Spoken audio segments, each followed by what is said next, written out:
story of David, and I will tell you, it doesn't really pick up from the last story. This is one of the places where we know that there were different writers of the stories who brought these stories together and put them in these books. And all of chapter 17 is the story of David and Goliath. Now the Philistines gathered their armies for battle. And there came out from the camp of the Philistines a champion named Goliath of Gath, whose height was 6 cubits and a span. Now that's roughly 10 feet tall, thereabouts. It's a big guy. He had a helmet of bronze on his head, and he was armed with a coat of mail, and the weight of the coat was 5,000 shekels of bronze. He had greaves of bronze on his legs, and a javelin of bronze slung up between his shoulders. The shaft of his spear was like a weaver's beam, and his spear's head weighed 600 shekels of iron, and his shield-bearer went before him. He stood and shouted to the ranks of Israel, "Why have you come out to draw up for battle? Am I not a Philistine, and are you not servants of Saul? Choose a man for yourselves, and let him come down to me. If he is able to fight with me and kill me, then we will be your servants. But if I prevail against him and kill him, then you shall be our servants and serve us." And the Philistines said, "Today I defy the ranks of Israel. Give me a man that we may fight together." Then when Saul and all of Israel heard these words of the Philistine, they were dismayed and greatly afraid. Now Saul and they and all the men of Israel were in the valley of Elah, fighting with the Philistines. David rose early in the morning, left the sheep with a keeper, took the provisions, and went as Jesse had commanded him. He came to the encampment as the army was going forth to the battle line, shouting the war cry. Israel and the Philistines drew up for battle, army against army. David left the things in charge of the keeper of the baggage, ran to the ranks, and went and greeted his brother. As he talked with them, the champion of the Philistine of Gath, Goliath by name, came up out of the ranks of the Philistines and spoke the same words as before, and David heard him. David said to Saul, "Let no one's heart fail because of him. Your servant will go forth and fight with the Philistine." Saul said to David, "You are not able to go stand against this Philistine to fight with him, for you are just a boy, and he has been a warrior from his youth." But David said to Saul, "Your servant used to keep sheep for his father, and whenever a lion or a bear came and took a lamb from the flock, I went after it and struck it down, rescuing the lamb from its mouth. And if it turned against me, I would catch it by the jaw, strike it down, and kill it. Your servant has killed both lions and bears, and this uncircumcised Philistine shall be like one of them, since he has defied the armies of the living God." David said, "The Lord, who saved me from the paw of the lion and from the paw of the bear, will save me from the hand of this Philistine." So Saul said to David, "Go, and may the Lord be with you." Saul clothed David with his armor. He put a bronze helmet on his head and clothed him with a coat of mail. David strapped Saul's sword over the armor, and he tried in vain to walk, for he was not used to them. Then David said to Saul, "I cannot walk with these, for I am not used to them." So David removed them. Then he took his staff in his hand, and he chose 5 smooth stones from the wadi and put them in his shepherd's bag, in the pouch. His sling was in his hand, and he drew near to the Philistine. The Philistine came on and drew near to David with his shield-bearer in front of him. And when the Philistine looked and saw David, he disdained him, for he was only a youth, ruddy and handsome in appearance. The Philistine said to David, "Am I a dog that you come to me with sticks?" And the Philistine cursed David by his gods. And the Philistine said to David, "Come to me, and I will give your flesh to the birds of the air and to the wild animals of the field." But David said to the Philistine, "You come to me with sword and spear and javelin, but I come to you in the name of the Lord of hosts, the God of the armies of Israel, whom you have defied.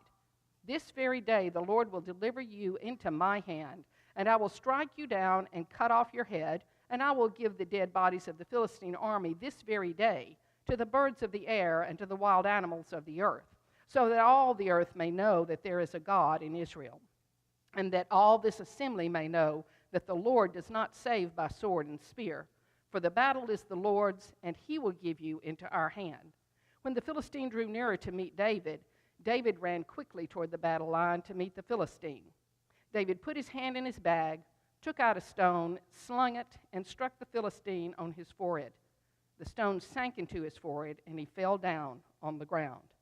This is the word of God for the people of God. Thanks be to God.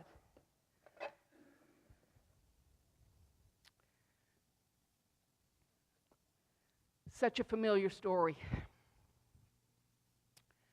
I'm going to do better this service than I did at early service. I promise. We got to talk. We've got to talk about the Goliath in our country called racism. We've got to face this ugly giant whether we want to or not. Because I cannot be silent today after what has happened this week in Charleston, South Carolina.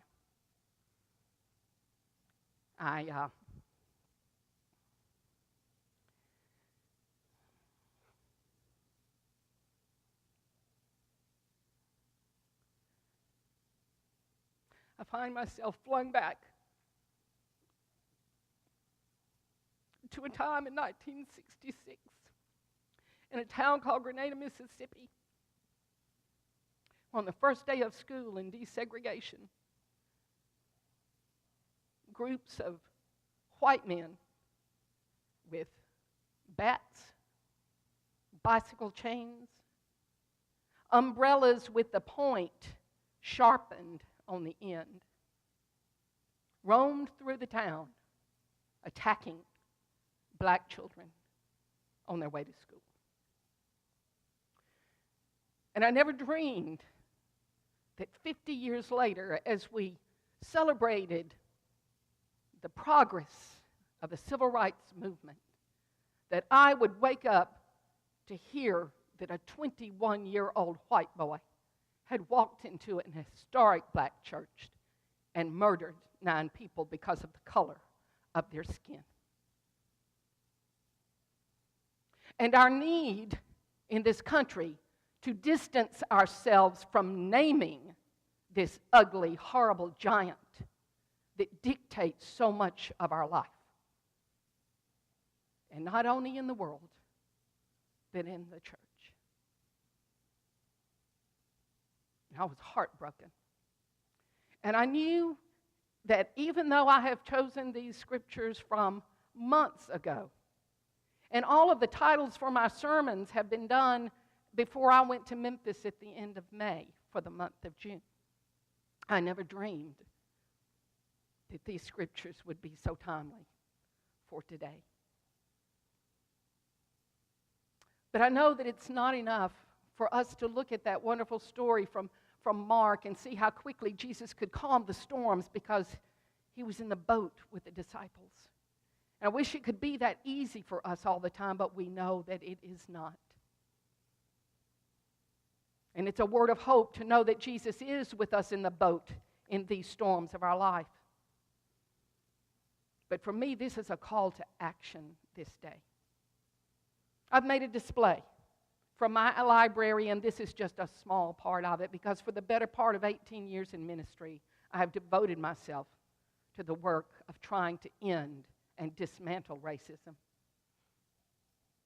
In about 2003, 2004, our annual conference established an anti-racism team.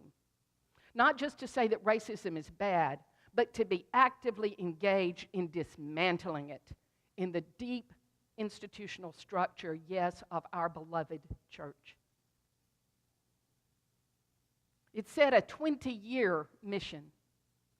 And we established a group of people over 3 classes who went through extensive training to help better be able to talk about this ugly thing that we have in a way for people to grow and to build relationships with one another.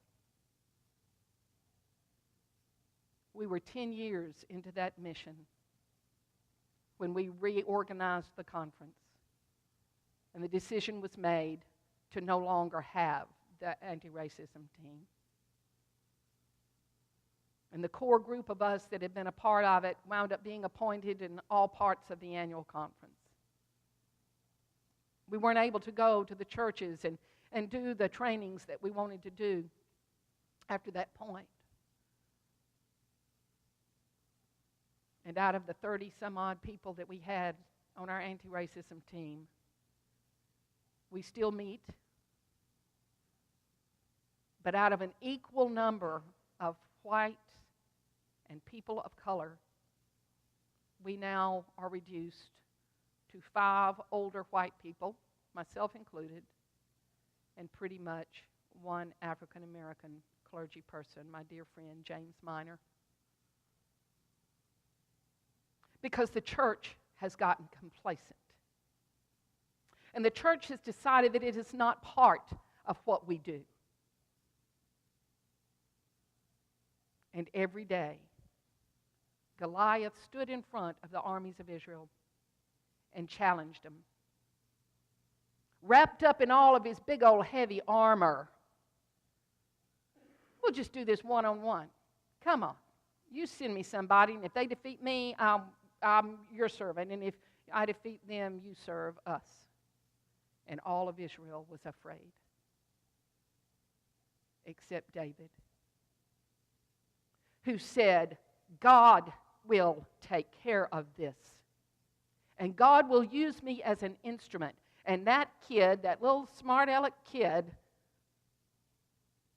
came up. And when Saul tried to dress him up in his armor, David couldn't even move. Just like we try to dress everybody up with a lot of education about racism. Paul in Corinthians talked about wearing an armor of righteousness, which includes the fruits of the Spirit: patience, loving, kindness, generosity, perseverance, love, love, love.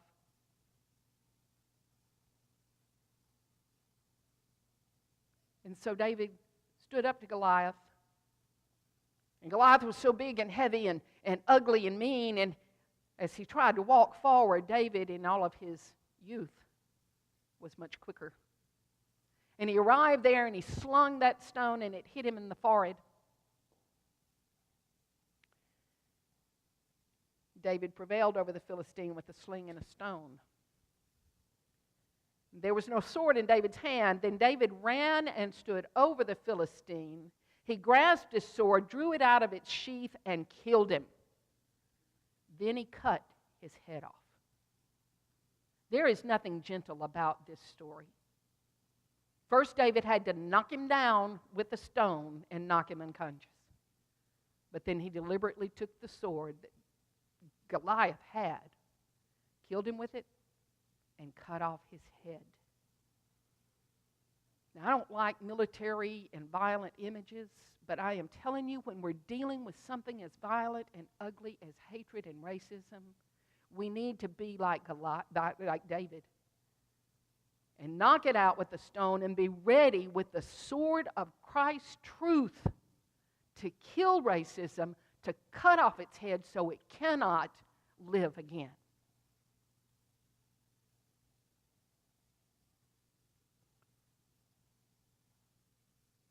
The most segregated place in our country every Sunday morning is the 11 o'clock hour of worship. It's not because we're mean and ugly and we shun people. This is really a very diverse congregation, to tell you the honest truth. And I love you for that fact.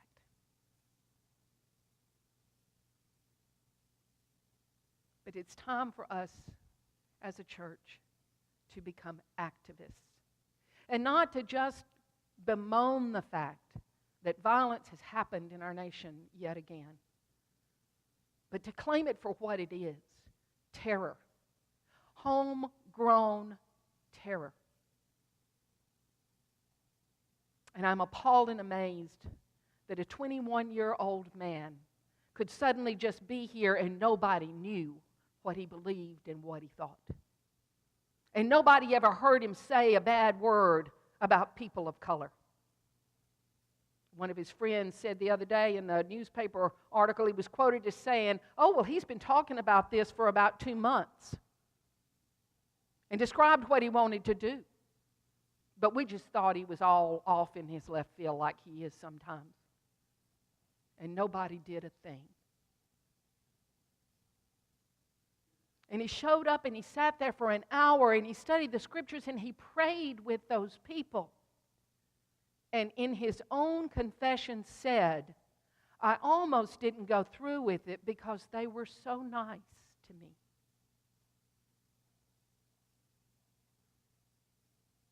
Where have we come to? And have we not participated in a way that we didn't mean to?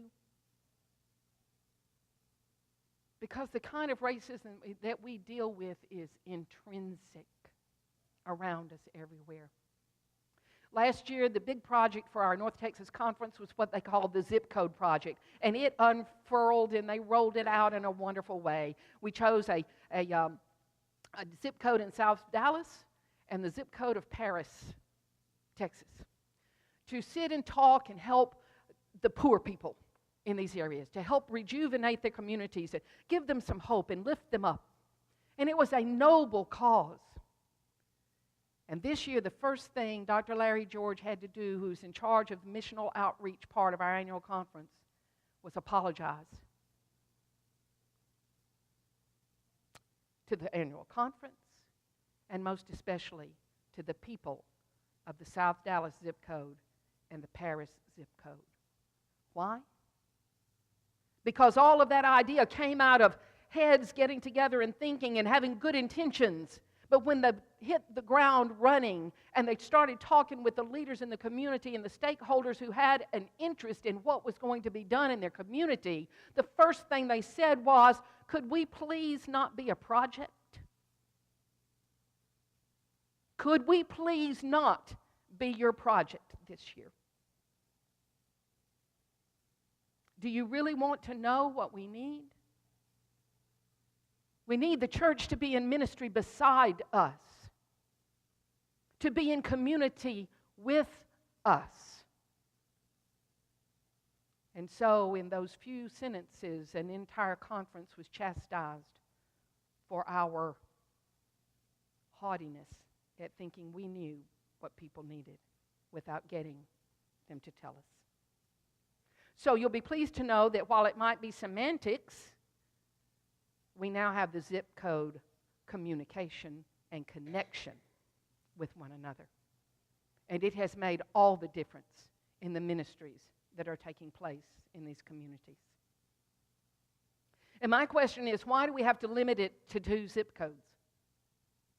What's wrong with doing it in our zip code right here? And then one across the street in Mesquite, and the one down the road in South Garland. Because everybody needs to be in connection with one another.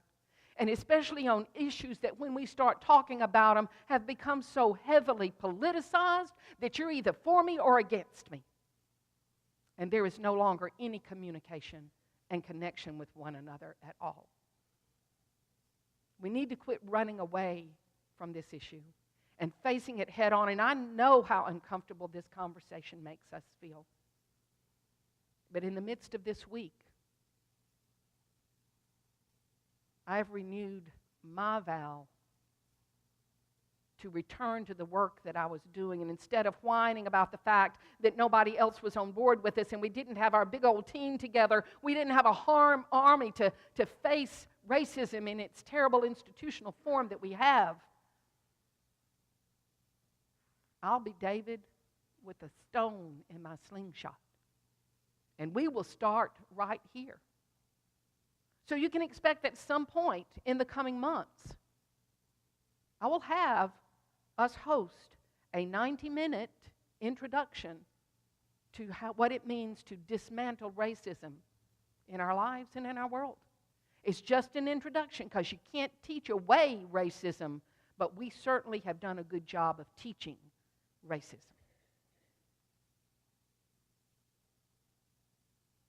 And I would love for this church and this congregation to be identified as an active, anti-racist congregation that actively seeks to work to dismantle racism in all the places that we see it, we find it, we experience it, and we feel it. God's heart is broken today. My heart is broken today. And it's not enough to just say, we're sad. And then walk away and shake our heads and say, what are we going to do? What are we going to do? I told early service I had to sit on the stool because if I stood up and I really got started on this, I'd be walking all over this church. And you don't need me pontificating and pounding the Bible and shaking my fist. That just will make you mad. Though that's what I want to do. But for us to know that this is how we're going to model relationship with our neighbors. And knowing that Jesus calms that storm out there is one thing. But for us to decide to lead an army in God's name against the Goliath that faces us every day means that we're going to have to be more like David today. Jesus didn't mind overturning the tables. He didn't mind preaching that prophetic voice. And we must not be afraid to either. Arm ourselves with the righteousness that Paul talks about. Greet one another with love. And we can go with a stone instead of a sword. And God's people said, amen. In response to